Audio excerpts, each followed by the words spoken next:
Hello student. तो यहाँ पे हम आज डिस्कस करेंगे हमारा लेक्चर 2 सेट थ्योरी का, जो क्लास 11th का चैप्टर है।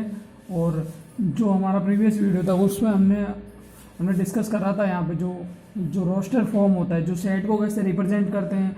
हमने सेट के बारे में पढ़ा था डिटेल से कि सेट को कैसे लिखते हैं यहाँ पे, और सेट का एक्चुअल मीनिंग क्या है, इसका यूज़ क्या है, और sorry for that.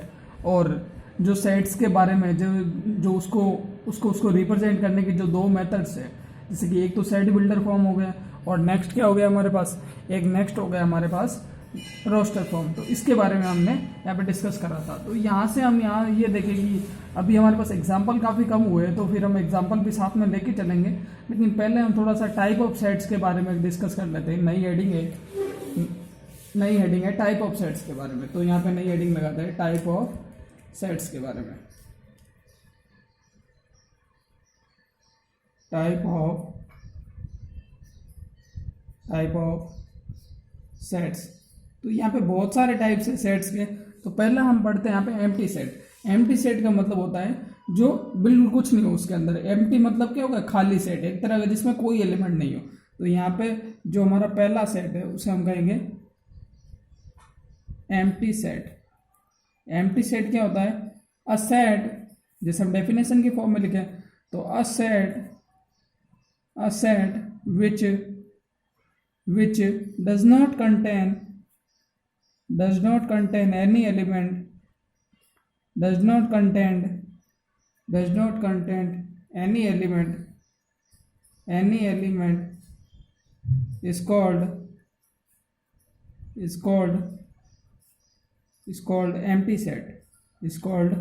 empty set। और यहाँ पे एम्प्टी सेट को हम डिनोट कैसे करते हैं, यानी कि इसके डेफिनेशन का मीनिंग ये हो गया कि एक ऐसा समुच्चय है जो क्या हो कोई भी एलिमेंट्स को कंटेन नहीं करे, यानी कि उसके अंदर कोई भी एलिमेंट्स नहीं हो, तो वो क्या कहलाएगा, एम्प्टी सेट कहलाएगा। उसको डिनोट करने का तरीका क्या है, डिनोट हम करते हैं इसको जनरली डिनोट यहाँ तो फाई से करते हैं। ये फाई है, इसे हिंदी में इसे यहाँ पे फाई पढ़ते हैं, क्या पढ़ते हैं, फाई। और यहाँ तो फाई से डिनोट करते हैं, फिर कर्ली ब्रैकेट में कुछ नहीं लिखे, ये इसका साइन है। यहाँ पे एम्प्टी सेट को ऐसे रिप्रेजेंट करता है। तो ये हो गया एम्प्टी सेट। आई होप आपको समझ में आ गया होगा कि एम्प्टी सेट क्या होता है। नेक्स्ट देखते हैं। यहाँ पे नेक्स्ट है हमारे पास, नेक्स्ट है, और इसका कुछ एग्जांपल देख लेते हैं। चलो इसका एग्जांपल क्या है, एम्प्टी सेट का एग्जांपल है हमारे पास, जैसे कि एम्प्टी सेट कौन सा स्टेटमेंट होगा सेट का। तो जैसे कि स्टूडेंट, जैसे कि कोई स्टूडेंट है जो क्लास 11th में भी है और क्लास 12th में भी है, दोनों क्लासों में पढ़ता है, क्या ये स्टेटमेंट एग्जिस्ट करेगा, नहीं करेगा स्टेटमेंट एग्जिस्ट। क्यों, इसका रीज़न यही है कि एट ए टाइम एक स्टूडेंट एक ही क्लास में पढ़ सकता है, तो वो सेट क्या हो गया, एम्प्टी सेट हो गया। तो यहाँ से हम यदि इसका एग्जाम्पल देखें तो ये क्या होगा, जो पहला एग्जाम्पल है वो क्या होगा हमारा, तो स्टूडेंट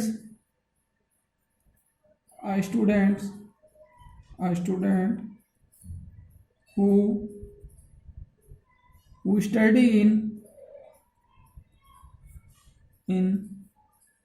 both 11th and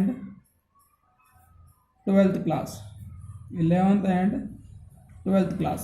तो यहाँ पे क्या होगा कि जो स्टूडेंट है वो दोनों क्लासों में है यदि पढ़ रहा है, तो ये क्या होगा, ये सेट एम्प्टी सेट होगा। इसको हम क्या लिखेंगे, एम्प्टी सेट की फॉर्म में लिखेंगे, एम्प्टी सेट के रूप में। तो ये इसका कारण है, क्योंकि क्या हो गया कि इसके अंदर कोई भी एलिमेंट्स नहीं आएंगे, कोई भी ऐसे स्टूडेंट नहीं आएंगे जो 11th और 12th दोनों में पढ़ते हैं। तो ये एक एम्प्टी सेट हो गया। नेक्स्ट यदि हम कुछ देखेंगे ऐसा, जैसे कि हम देखें यहाँ पे कि जैसे कि वोवेल्स के जो होते हैं ना, उसमें कितने, जैसे कि स्वर दे रखा है हमारे पास, है ना, जैसे कोई स्वर दे रखा है, तो उसमें क्या होगा कि कोई भी जैसे वोवेल्स है, तो यूजुअली हमको यदि यूज़ करना हो तो फिर हम यदि कहें कि इसमें क्या हो, इसमें कौन से है जो क्या हो, वोवेल्स नहीं हो, यानी कि ए ई आई ओ यू में ये क्या है, वोवेल्स नहीं है, तो ये भी एक एम्प्टी सेट होगा। जैसे मैं आपको एग्जांपल के फॉर्म में बताऊं, तो हमारे पास एक सेट दे रखा है ए इज इक्वल टू, इसको रोस्टर फॉर्म में लिख रहा हूँ, ए ई आई ओ यू। अब ये सेट है ए, तो यहाँ पे यदि मैं लिखूँ कि set A set A is contained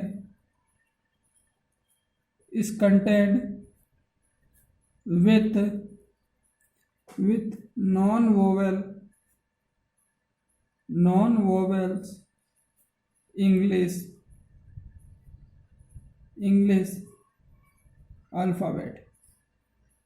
alphabet. यदि यहाँ पे देखो, ध्यान से देखो, यदि ये सेट ए है, यदि हमने स्टेटमेंट चेंज करके ये लिखा है, इसका जो सेट है ये तो वोवेल्स का क्या हो गया, कलेक्शन हो गया, स्वर का कलेक्शन हो गया। लेकिन यहाँ से ध्यान से देखो कि जो हमारा अगला स्टेटमेंट है, set A is content with not vowels English alphabet. इसका मीनिंग ये हो गया कि जो इसमें क्या हो, नॉट वोवेल्स, यानी वोवेल्स नहीं हो, वोवेल्स के अलावा जो भी हो, वोवेल्स के अलावा जो भी हो। तो यहाँ पे हम देख सकते हैं कि ओनली वोवेल्स ही है, स्वर ही आ रहे हैं यहाँ पे, है ना, इंग्लिश के। तो फिर वोवेल्स के अलावा तो कोई है ही नहीं यहाँ पे, तो वोवेल्स के अलावा नहीं है, तो ये क्या कहलाएगा, जो हमारा नया सेट है। So our new set A is called empty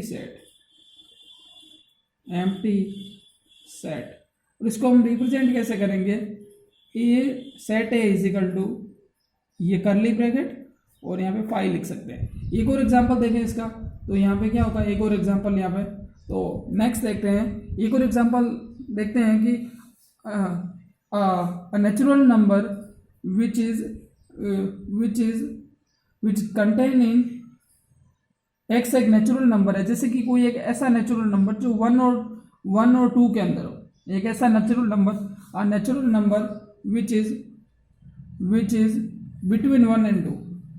तो यहाँ से हम लिख सकते हैं नेचुरल नंबर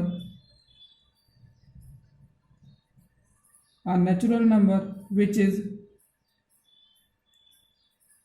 exist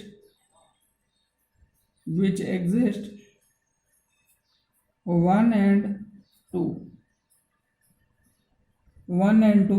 बिटवीन भी लिखना पड़ेगा यहाँ पे, तो ये भी क्या होगा, बिटवीन। तो यहाँ से हमने यूज किया कि ये क्या होगा, बिटवीन।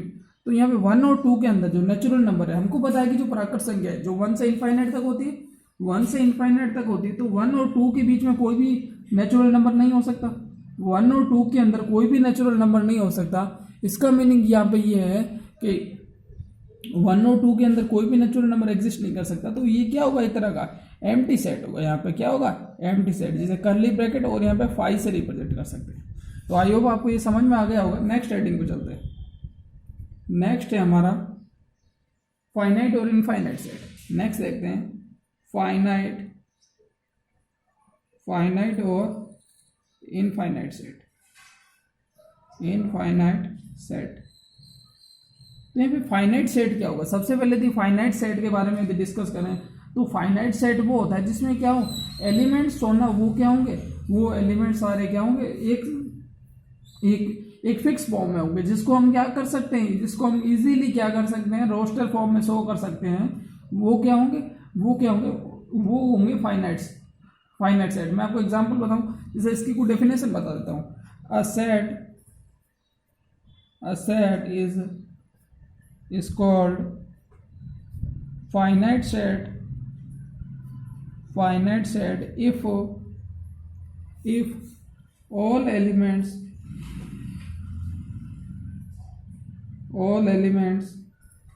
contained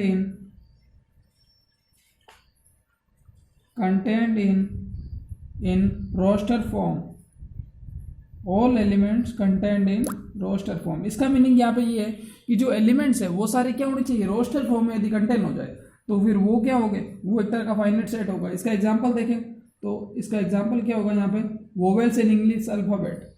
तो यहाँ पे देखो हमने डिस्कस कर लिया इसके बारे में, वोवेल्स इन इंग्लिश अल्फाबेट। यदि वोवेल्स इन इंग्लिश अल्फाबेट के बारे में डिस्कस करें तो वोवेल्स इन इंग्लिश अल्फाबेट, यहाँ पे यदि इसको मैं सेट ए मानूं तो यहाँ पे इसका रोस्टर फॉर्म क्या होगा, हम एक लीनियर फॉर्म में लिखेंगे। तो वोवेल्स क्या है इंग्लिश अल्फाबेट में, स्वर क्या होते हैं, ए, ई, आई, ओ, यू। तो ये हो गए हमारे पास। तो ये क्या हो गए, सारे वोवेल्स हो गए इंग्लिश अल्फाबेट के। तो यदि ये वोवेल्स हो गए यहाँ पे और ध्यान से देखो जो सारे एलिमेंट है वो इजीली क्या कर रहे हैं, कंटेन कर रहे हैं बॉक्स के अंदर, है ना, ये कर्ली ब्रैकेट के अंदर कंटेन कर रहे हैं। तो ये क्या हो गया, एक तरह का फाइनाइट सेट हो गया। और भी ले सकते हैं यहाँ पे, है ना, और भी ले सकते हैं। एग्जाम्पल लेते हैं हम, a natural number is less than 3, sorry, a natural number is less than odd natural number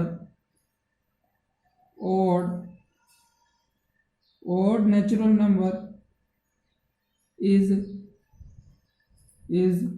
less than 10।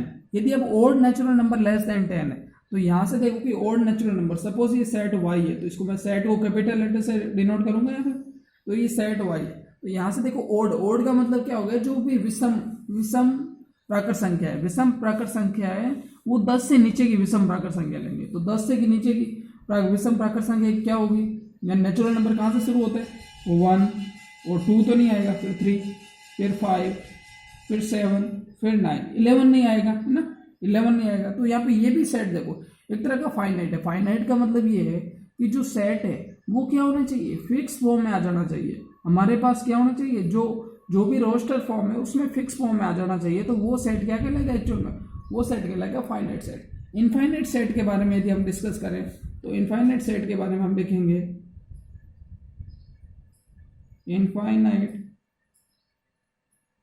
Infinite set, a set is called infinite set if all elements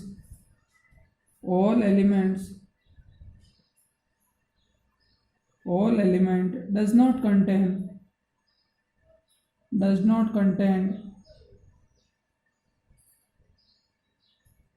in linear form। जो all elements है वो क्या linear form में contain नहीं करे।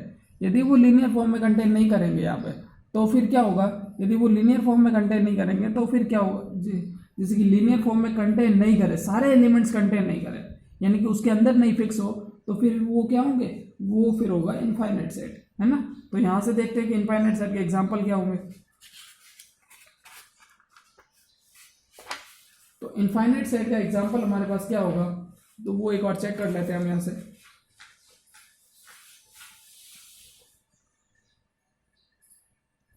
तो ध्यान से देखो इनफाइनाइट सेट क्या होगा, तो एग्जाम्पल क्या होगा इसका, इनफाइनाइट सेट का एग्जाम्पल यहाँ पे ये है। जो फर्स्ट देख लेते हैं यहाँ पे, कलेक्शन ऑफ नेचुरल नंबर, यहाँ से लिख सकते हैं कलेक्शन ऑफ नेचुरल नंबर। तो भाई क्या हो गया, ये एक तरह का सेट हो गया। लेकिन अब ध्यान से देखो, यदि ये कलेक्शन ऑफ नेचुरल नंबर है, अब ये सेट तो हो गया, लेकिन हम क्या कर सकते हैं, जो सारे एलिमेंट्स हैं उनको तो नहीं लिख सकते। अब भाई क्यों नहीं लिख सकते, यहाँ पे सारे एलिमेंट्स को इसीलिए नहीं लिख सकते क्योंकि जो नेचुरल नंबर होते हैं वो 1 से लेकर इनफाइनाइट तक होते हैं। अब यदि वो 1 से लेकर इनफाइनाइट तक है तो उसको कैसे लिखेंगे हम, 1 से लेकर इनफाइनाइट तक है तो 1 2 3, अब सारों को तो लिख नहीं सकते, तो हम क्या करेंगे 3 डेज लगा लेंगे। क्या लगा देंगे, 3 days.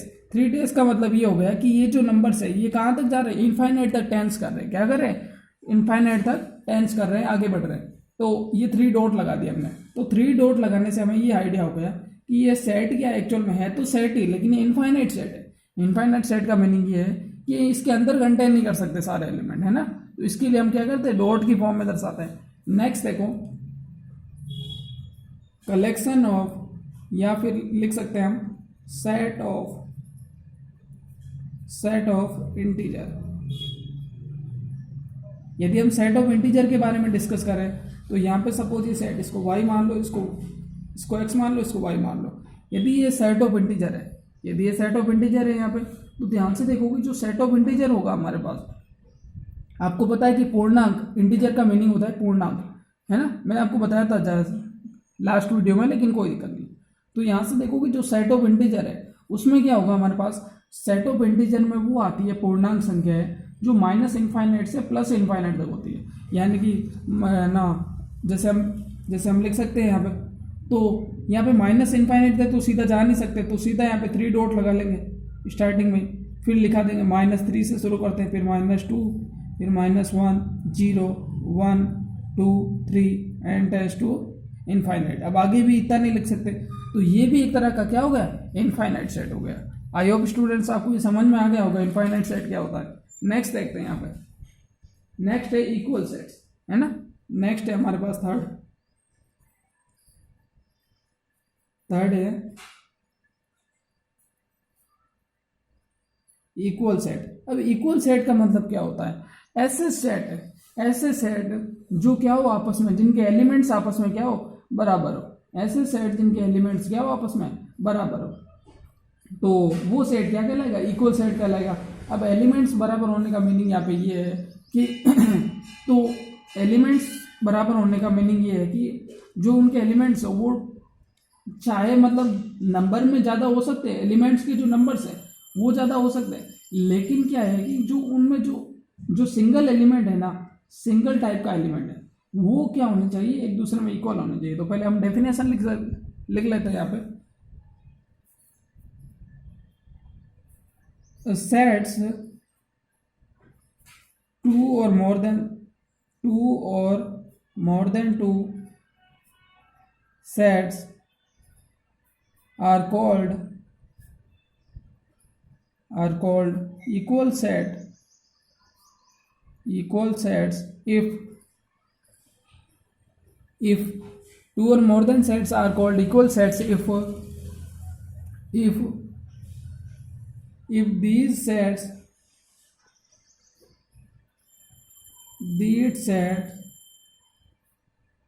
sets contain same number of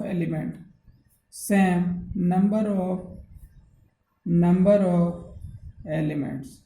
यदि वो सेम नंबर्स के एलिमेंट्स को कंटेन करे तो वो फिर क्या होगा, एक तरह का वो सेट होगा हमारे पास, क्या होगा, इक्वल सेट होगा। जैसे मैं आपको एक एग्जांपल बताऊं, तो यहाँ पे जैसे कि है ना, यहाँ से एक एग्जांपल बताते हैं कि एक स्कूल का वर्ड है, जैसे एक सेट है जो क्या है, स्कूल का वर्ड है। तो ध्यान से देखो एग्जाम्पल की फॉर्म में कि एक सेट है ए, इसको मैं सेट बिल्डर फॉर्म में लिख रहा हूँ, समुच्चय सिद्धांत के रूप में। तो ये सेट ए है, उसमें क्या होगा कि हमारे पास एक्स है ना। यदि इसको ये मानो तो ये क्या है हमारा, ये हमारा है ना, जो इसको हम लिखेंगे यहाँ पे letter of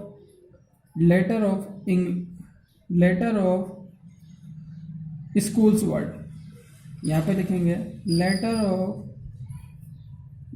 of school word.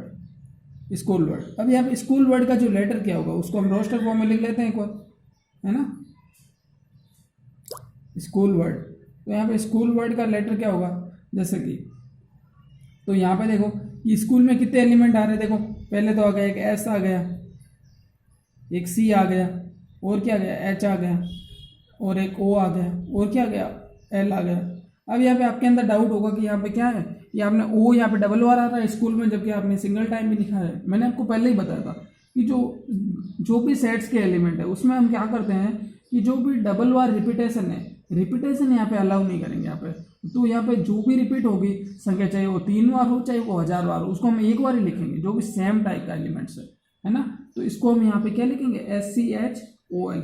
अब यदि हम नेक्स्ट सेट माने, है ना, लेट हमारे पास एक बी सेट है, वो हमारे पास क्या है, CHOLNS, है ना। तो यदि ये सेट है, अब ध्यान से देखो कि इसमें क्या है, सीक्वेंस का फर्क है, लेकिन वर्ड वही आ रहे हैं सारे, है ना। जो भी है ना, जो भी सारे लेटर्स है वो सारे वही आ रहे हैं, है ना। जो सारे देखो यहाँ पे भी SCH है, OL है, और वो भी यहाँ पे है।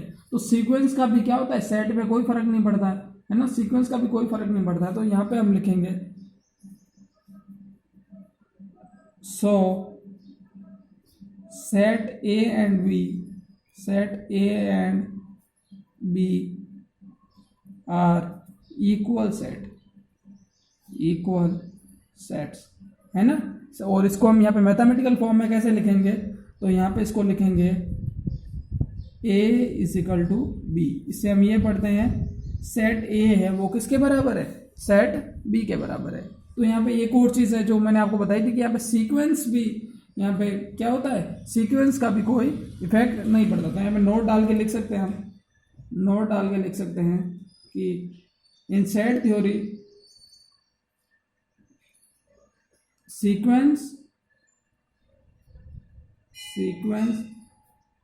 sequence are not affect in set theory, है ना। Sequence are not effect in set theory, यानी सेट थ्योरी में क्या होगा, जो सीक्वेंस है वो इफेक्ट नहीं करेगा यहाँ पे। तो ये चीज़ भी क्लियरली अंडरस्टैंड हो गई यहाँ पे। तो जो सीक्वेंस है वो भी यहाँ पे क्या करेगा, जो सेट थ्योरी में है वो इफेक्ट नहीं करेगा।